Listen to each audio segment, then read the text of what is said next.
Hello दोस्तों, स्वागत करता हूँ आपका मेरे चैनल पे। जैसा कि हम जानते हैं कि पेपर फर्स्ट में इतिहास का पार्ट है और इतिहास में जो वर्ल्ड हिस्ट्री है, विश्व का इतिहास, वो जनरली हम छोड़ देते हैं या पूरा कर नहीं पाते हैं, क्योंकि राजस्थान का और इंडिया का इतिहास ही बहुत ज़्यादा बड़ा है।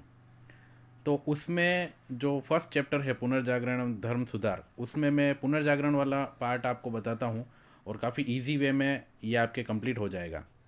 तो देखिए दोस्तों, पुनर्जागरण क्या था। ये कालक्रम है इसका, ये 14वीं से 16वीं शताब्दी के बीच का कालक्रम जो है वो पुनर्जागरण का हम मानते हैं। अब पुनर्जागरण का अर्थ होता है पुनः जागना। ठीक है दोस्तों, पुनः जागना यानी कि यूरोप का अंधकार युग 3वीं शताब्दी से 13वीं शताब्दी के बीच का, उसको त्याग कर आधुनिक युग में जो प्रवेश करने का जो काल था वो पुनर्जागरण कहलाया। और व्यापक अर्थ इसका प्रयोग करें तो वो होगा कला, साहित्य, राजनीति, समाज, अर्थव्यवस्था और धर्म में नई प्रकार की सोच या मनोदशा का विकास जो है वो पुनर्जागरण कहलाता है। अब ऐसे क्वेश्चन आ सकता है कि पुनर्जागरण के कारण लिखिए। तो पुनर्जागरण के कारण में आप क्या लिखेंगे? फर्स्ट होगा धर्म युद्ध। धर्म युद्ध क्या था कि यूरोपीय राष्ट्र यानी कि पश्चिमी यूरोपीय राष्ट्र और अरबों के बीच जो है वो जेरूसलेम को लेकर, अधिकार को लेकर उसका युद्ध था कि पश्चिमी यूरोपीय राष्ट्र और अरब जो हैं दोनों मिलकर जेरूसलेम पर अधिकार करना चाहते थे। और इन युद्धों के कारण यूरोपीय श्रेष्ठता या धार्मिक श्रेष्ठता की धारणा जो है वो खंडित हुई। अरबों के जीवन स्तर ने यूरोपियनों को प्रभावित किया और अरबों के संपर्क में आने के कारण इनमें नवीन चेतना का विकास हुआ। यानी कि पहला पुनर्जागरण का कारण क्या था? ये धर्म युद्ध। ठीक है दोस्तों, सेकंड बात, 1453 ईस्वी में ऑटोमन साम्राज्य जो तुर्कों का साम्राज्य कहलाता था, उन्होंने कुस्तुनतुनिया पर नियंत्रण स्थापित कर दिया। और ये कुस्तुनतुनिया क्या था? यह था रोमन साम्राज्य की राजधानी, प्रमुख नगर और शिक्षा का एक प्रमुख केंद्र।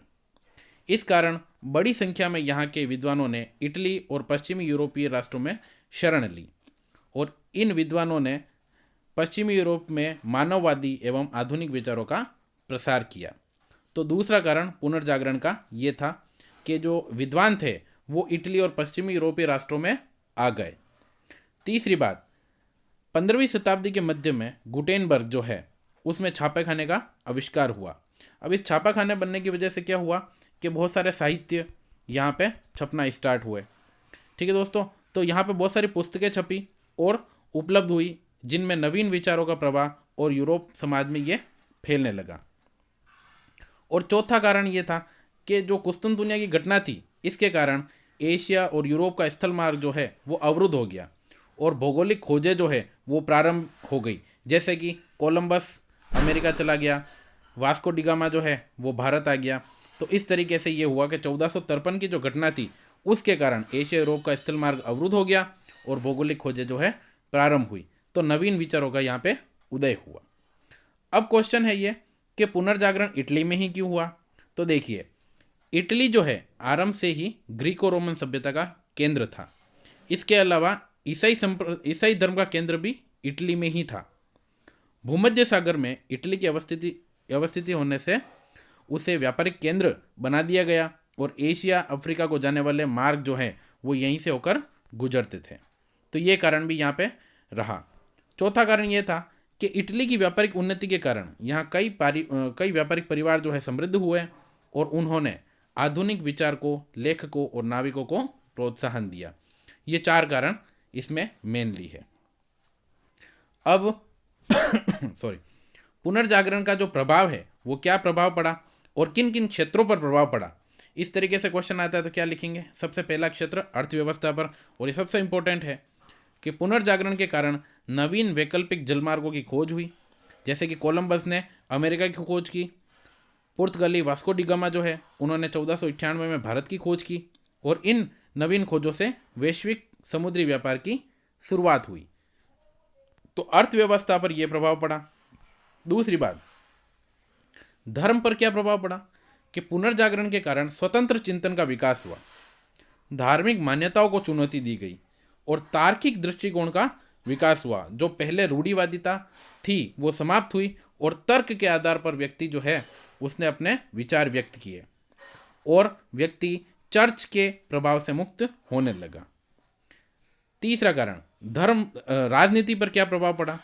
तो पुनर्जागरण के कारण क्षेत्रीय साहित्य का विकास हुआ।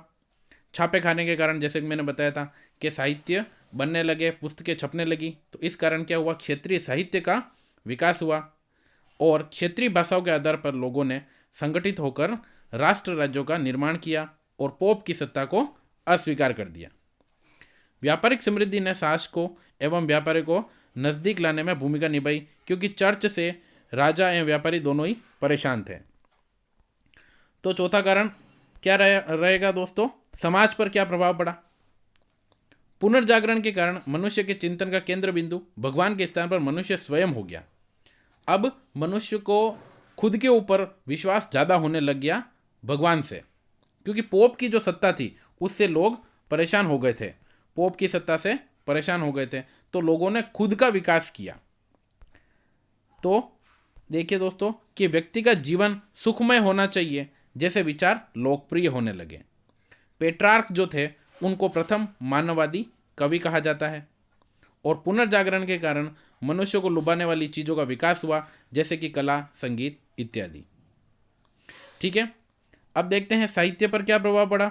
तो पुनर्जागरण के कारण साहित्य पर इस तरीके से प्रभाव पड़ा। देखिए, साहित्य में मानववादी चेतना का विकास हुआ, साहित्य स्थानीय भाषाओं का विकास हुआ और भाषा विज्ञान का अध्ययन हुआ।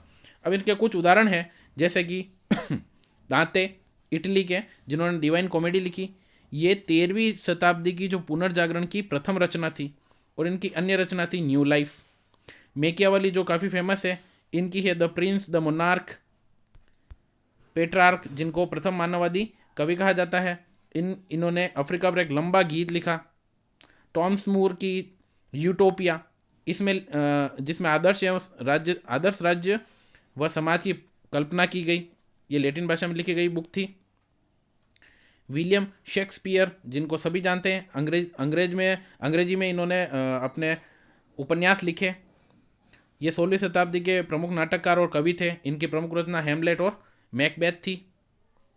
इरेस्मस, इन्होंने इन द प्राइज ऑफ फोली, यानी कि मूर्खता की प्रशंसा पर, एक विश्व की सर्वाधिक बिकने वाली पुस्तक थी ये लिखी। और मार्टिन लूथर, इन्होंने 16वीं शताब्दी में 91 थीसिस लिखी। बाइबल का जर्मन भाषा में इन्होंने अनुवाद किया। तो ये 7 ऐसे साहित्यकार थे जो कि उस समय काफ़ी फेमस हुए थे। छठा, कला पर क्या प्रभाव पड़ा? कि पुनर्जागरण के पूर्व कला पर धर्म प्रभावी था और कला का उद्देश्य धर्म प्रसार करना था एवं कला काल्पनिक थी। लेकिन पुनर्जागरण के काल में मनुष्य केंद्र बिंदु रहा और मनुष्य के मनोरंजन हेतु कला अस्तित्व में आई और प्राकृतिक सौंदर्य प्रमुखता से रहा। अब कला में क्या क्या है? पहला स्थापत्य कला होगी, जैसे कि मध्ययुगीन गोथिक कला के आधार पर ग्रीको रोमन कला का विकास हुआ। इसे शास्त्रीय शैली भी कहा जाता है। अब ग्रीको रोमन की क्या विशेषताएं हैं?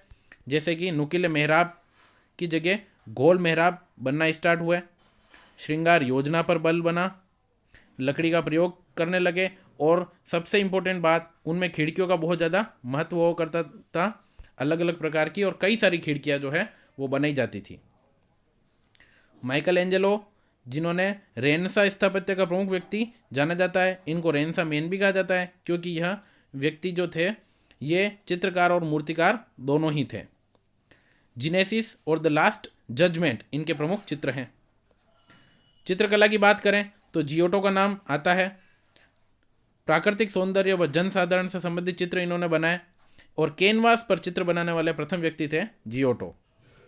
ठीक है दोस्तों, लियोनार्डो दा विंची, जिन्होंने मोनालिसा बनाई थी, और राफेल सिस्टाइन मेडिना। मूर्तिकला की बात करें तो डोनेतेलो, जो कि प्रथम मूर्तिकार थे, इन्होंने सेंट जॉर्ज और इरेस्मोदा की कांसे की मूर्ति बनाई। माइकल एंजेलो, जिन्होंने लगभग 400 मूर्तियां बनाई। संगीत में पोप ने उस समय संगीत पे रोक लगा रखी थी, तो लेकिन पुनर्जागरण हुआ, उसके बाद संगीत का पुनः विकास हुआ। पैलेस्ट्रीना प्रसिद्ध संगीतकार, और मासेस नामक संगीत बनाया जो कि आगे चलकर चर्च के संगीत का आधार बना। 1594 में ओपेरा जो है अस्तित्व में आया था। विलियम बर्ड, जो कि ऑर्केस्ट्रा के निर्माता थे। 7वां प्रभाव विज्ञान पर पड़ा। पुनर्जागरण के कारण तर्क एवं अनुसंधान पर बल दिया गया। जो कि धार्मिक मान्यताओं के विरुद्ध थी। अब प्रमुख वैज्ञानिक के नाम बताएंगे तो वो है कोपरनिकस।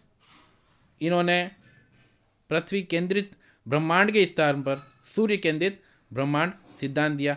इनसे पहले सभी ये जानते थे कि पृथ्वी केंद्र में है और बाकी सब इसके चक्कर लगाते हैं, बट इन्होंने ये बताया कि सूर्य केंद्र में है और बाकी सारे ग्रह इसके चक्कर लगाते हैं। केपलर, जिन्होंने ग्रहों की गति के नियम दिए और परिभ्रमण जो है गोलाकार की जगह पे दीर्घ वृत्ताकार है, ये बताया। ब्रूनो, कोपरनिकस के सिद्धांत का इन्होंने समर्थन किया था, इसलिए पोप ने इनको जिंदा जलवा दिया था। गैलीलियो, जो कि इटली के खगोल शास्त्री थे और दूरबीन का जिन्होंने आविष्कार किया। और लास्ट न्यूटन, जिन्होंने गुरुत्वाकर्षण गति के नियम दिए थे। तो दोस्तों पहला वाला पॉइंट कंप्लीट है। अभी के लिए इतना ही। धर्म सुधार में आगे वाले पार्ट में बताऊंगा। तो पुनर्जागरण का ये देख लीजिए, पार्ट काफ़ी इंपॉर्टेंट है और काफ़ी इजी तरीके से इनमें से अगर आपके क्वेश्चन आएंगे, 2-2 नंबर वाले क्वेश्चन भी आएंगे, तो आप आराम से कर सकते हैं। सीधे सीधे क्वेश्चन आ सकते हैं, जैसे पुनर्जागरण के कारण लिखिए, पुनर्जागरण की क्या क्या प्रभाव है। आराम से ये 50 शब्दों का क्वेश्चन आ सकता है, तो आराम से आप सारे के सारे प्रभाव, समाज पर, साहित्य पर क्या क्या प्रभाव पड़े, कौन कौन वैज्ञानिक थे, विज्ञान पर क्या प्रभाव पड़ा, राजनीति पर, धर्म पर क्या प्रभाव पड़ा, इस तरीके से आप लिख सकते हैं। ठीक है दोस्तों, आगे का मैं नेक्स्ट वाले में बताऊंगा। Thank you so much.